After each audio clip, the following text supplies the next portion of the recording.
Hello students, welcome back to my channel. आज मैं आपको डीएवी क्लास 8 साइंस के चैप्टर नंबर 5 फ्रिक्शन का एक्सप्लेनेशन देने वाला हूँ। फ्रेंड्स, ये पार्ट 2 है। यदि आपने पार्ट 1 नहीं देखा है तो प्राइम बटन पे आपको वीडियो मिल जाएगा, देख लीजिएगा, और नीचे डिस्क्रिप्शन पे भी आपको लिंक मिल जाएगा, देख लीजिएगा। ओके, तो पार्ट 2 समझने के लिए पार्ट 1 देखना आपको बहुत ज़रूरी है, तो पार्ट 1 जरूर देखिएगा। तो पार्ट 1 में हम लोगों ने फ्रिक्शन एंड इविल और न्यूजेंस से पहले जितने भी टॉपिक्स थे सारे को कवर किया था। आज हम लोग फ्रिक्शन एंड इविल और न्यूजेंस ये पढ़ने वाले हैं।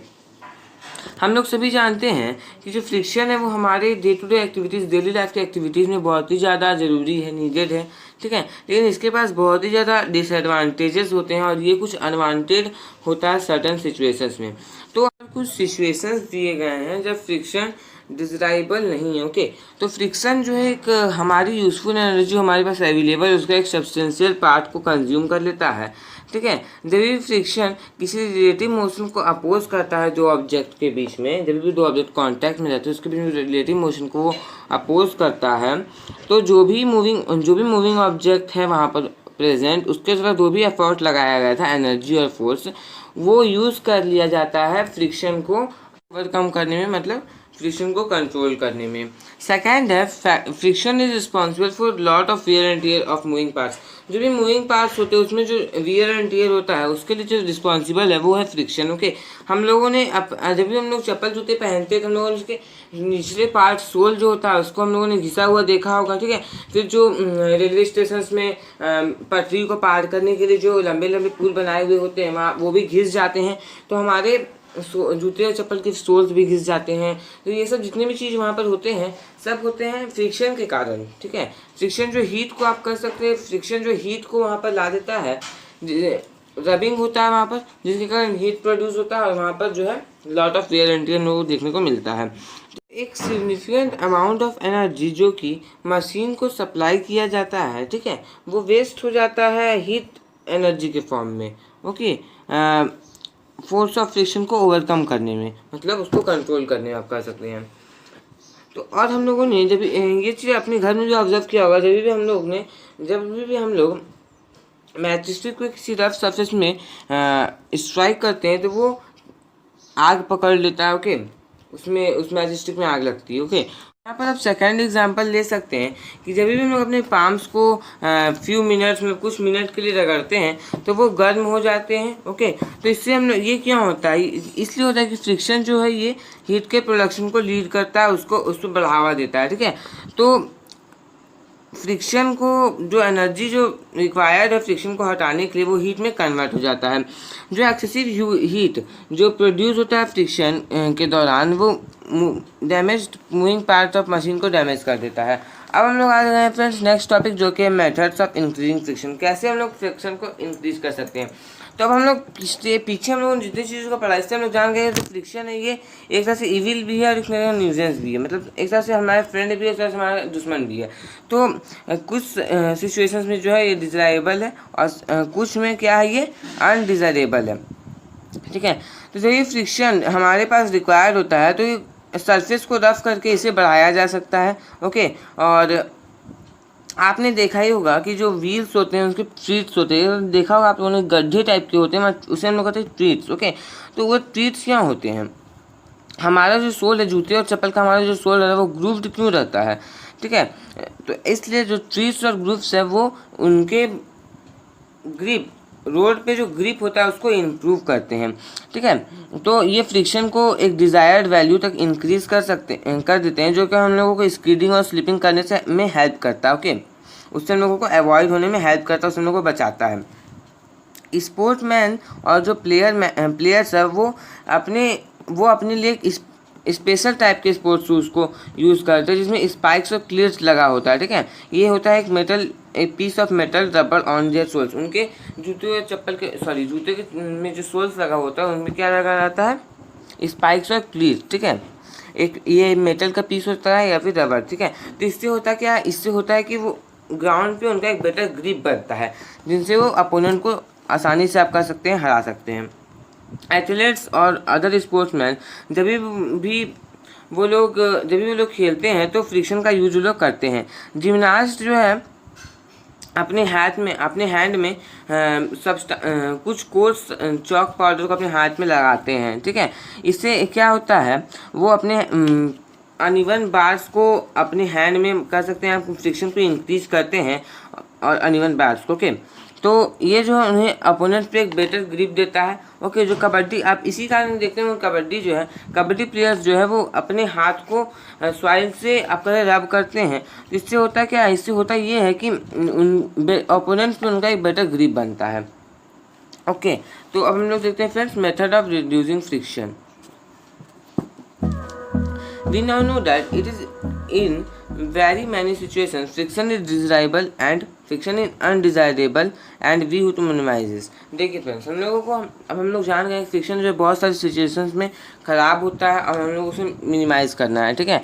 तो कुछ कॉमन वेज हम लोग को दिया गया है जिससे हम लोग उसे मिनिमाइज़ करते हैं। सबसे पहले पॉलिशिंग। जब भी हम लोग किसी सरफेस को पॉलिश करते हैं, ठीक है, उसका जो रफनेस और उसका जो अनइवननेस है वो डिक्रीज़ कर जाता है, ठीक है।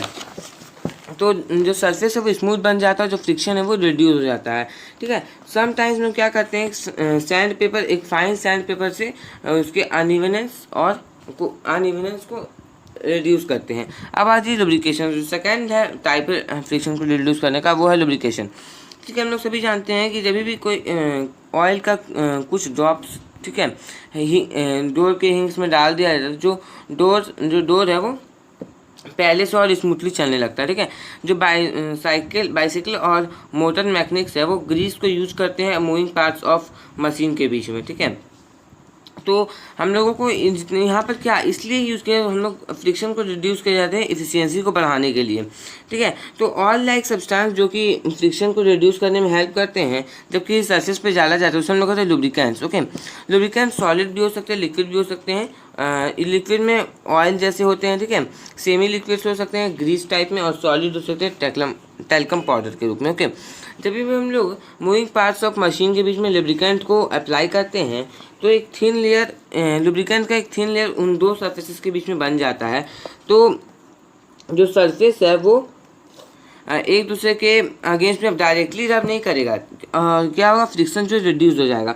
तो जो इंटरलॉकिंग है इरेगुलरिटीज़ के जो चेन सरफेस के बीच में है, ठीक है, वो कंसिडरेबली आप कह सकते हैं रिड्यूस कर जाएगा उनका सरफेस, और जो मूवमेंट होगा वो स्मूथ होगा, ओके। तो ऑयलिंग और ग्रीसिंग जो है less wear and tear machine में हेल्प करता है, ठीक है। मशीन में लेस वियर एंड टियर होता है ऑयलिंग कर देने से, और वहाँ पर क्या होता है, लेस एनर्जी वेस्टेज। तो हम लोगों को इफिशियंसी होता है जो मशीन का उसमें इंक्रीज करने में, ये हम लोगों को हेल्प करता है। समटाइम्स क्या होता है, हम लोग सॉलिड को यूज़ करते हैं, सॉलिड लुब्रिकेंट्स को यूज़ करते हैं, ओके। आप देख सकते हैं जब भी हम लोग कैरम बोर्ड खेलते हैं, ठीक है, कैरम खेलते हैं तो हम लोग वहाँ टैल्कम पाउडर का यूज़ करते हैं, ठीक है। उससे क्या होता है, उससे जो भी आपका ये है स्ट्राइक है वो ईजिली आप कह सकते हैं स्मूथली आगे पीछे होता है, मूव करता है, ओके, उस बोर्ड में।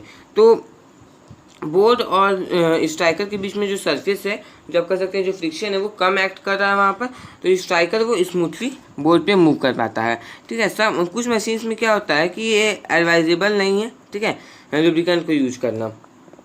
And air cushion between the moving parts is also often to reduce friction, okay. तो थर्ड देखते हैं जो कि है बॉल बियरिंग्स, ओके। हम लोग सभी जानते हैं फ्रेंड्स कि रोलिंग फ्रिक्शन जो है स्लाइडिंग फ्रिक्शन से कम होता है, ठीक है। स्लाइडिंग फ्रिक्शन को रोलिंग फ्रिक्शन से रिप्लेस किया जा सकता है, ठीक है, बॉल बियरिंग्स को यूज़ करके मशीन्स में। तो फॉर एग्जांपल हम लोग बॉल बियरिंग्स का यूज़ करते हैं शाफ्ट ऑफ मोटर में, ठीक है, डायनामोज में, व्हीकल्स के एक्सेल्स में और कुछ अदर थिंग्स में। तो फिर टॉपिक देखते हैं, नेक्स्ट है फ्लूइड फ्रिक्शन। हम लोग सभी जानते हैं स्टूडेंट्स कि जब भी कोई सॉलिड ऑब्जेक्ट किसी दूसरे सॉलिड सरफेस पे मूव करता है तो वहाँ पर फ्रिक्शनल फोर्स प्ले में आता है, ओके। जो रिलेटिव मोशन टू सरफेस के कांटेक्ट में रहने के कारण जो रिलेटिव मोशन को अपोज करता है, ओके। लेकिन हम लोगों ने कभी सोचा है इस बात को कि उस समय क्या होता है जब कोई ऑब्जेक्ट एयर में मूव करता है तो एयर जो है वो भी फोर्स ऑफ फ्रिक्शन को एक्सर्ट करता है, ओके। तो इस फ्रिक्शन को हम लोग कहते हैं एयर रेजिस्टेंस, ठीक है। ये भी मोशन ऑफ ऑब्जेक्ट को अपोज करता है अपने से। Like air water and other liquids also exert a force of friction when object move through them. Air की तरह दूसरे वाटर भी हो गए, ठीक है, कुछ अदर लिक्विड भी, जो वो भी क्या करते हैं, फोर्स ऑफ फ्रिक्शन को एक्सर्ट करते हैं। तो thus we can say that fluid collective term for liquid and gases. देखिए ये फ्लूइड है, ये कलेक्टिव टर्म है लिक्विड और गैसेज के लिए, ये भी फोर्स ऑफ फ्रिक्शन को एक्सर्ट करते हैं, ठीक है, फ्लूइड फ्रिक्शन को एक्सर्ट करते हैं जब भी कोई ऑब्जेक्ट उनके थ्रू मूव करता है। जो फ्लूइड फ्रिक्शन है वो डिपेंड्स करता है इस 3 फैक्टर्स पे। नेचर ऑफ द फ्लूइड का नेचर क्या है, ठीक है, मूविंग ऑब्जेक्ट का शेप क्या है, द एरिया ऑफ कॉन्टैक्ट, और जो मूविंग ऑब्जेक्ट का स्पीड क्या है फ्लूइड के रिस्पेक्ट में, ठीक है। तो हम ये एक्टिविटीज मैं आपको समझा देता हूँ। देखिए एक्टिविटी 6 में है कि हम लोगों को 2 लार्ज शीट लेना है एल्यूमिनियम फॉइल का, ठीक है, थिक पेपर का, जो कि आइडेंटिकल और साइज और शेप में, ठीक है, as both the sheets are made of same material, और जो शीट्स है वो सेम मटेरियल से बने हुए हों, ठीक है। It can be assume that they have the same mass, और उनका जो मास भी है वो सेम भी हो। Now crumble one sheet into tight ball. आप करें टुकड़े टुकड़े करके आप कर सकते हैं कि क्रम्बल करना है एक शीट को टाइट बॉल में, एक टाइट बॉल टाइप में बना लेना है एक शीट को हम लोगों को। Hold both the ball and other sheet of foil head high and drop them both at the same time. What do we observe? हम लोगों को जो देखिए एक हम लोगों ने बॉल बनाया और एक शीट ऑफ पेपर ऐसा का ऐसा ही है, इनका दोनों का सेम मास है। तो हम लोगों को जब इसे फॉल करना है ऊपर से, ओके, तो कौन सा पीस ऑफ फॉइल जो कि ग्रेटर स्पीड से गिरेगा, ये हम लोग घर में भी करके देख सकते हैं। You will find that piece that has been crumbled into ball falls with greater speed. हम लोग ये चीज़ पाएंगे फ्रेंड्स कि जो पीस है जिसे हम लोग क्रम्बल किया बॉल के रूप में, ओके, वो ग्रेटर स्पीड से नीचे गिरता है। तो ये हम लोगों को ये दर्शाता है कि एयर रेसिस्टेंस कम हुआ, ठीक है। तो ये आप घर में ट्राई करके देखिएगा फ्रेंड्स। ऊपर वाले एक्टिविटीज से हम लोग ये रियलाइज़ किए हैं कि फ्लूइड फ्रिक्शन को रिड्यूस किया जा सकता है उस किसी भी बॉडी के शेप को एडजस्ट करके।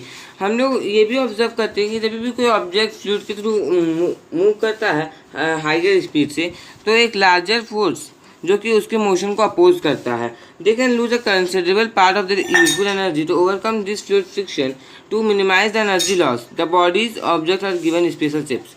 देखिए तो जब भी कोई ऑब्जेक्ट आप कर सकते हैं हाइयर स्पीड से जा रहा है, तो वो क्या करता है, वहाँ पर लार्जर फोर्स भी जो उसके मोशन को अपोज करता है, ठीक है।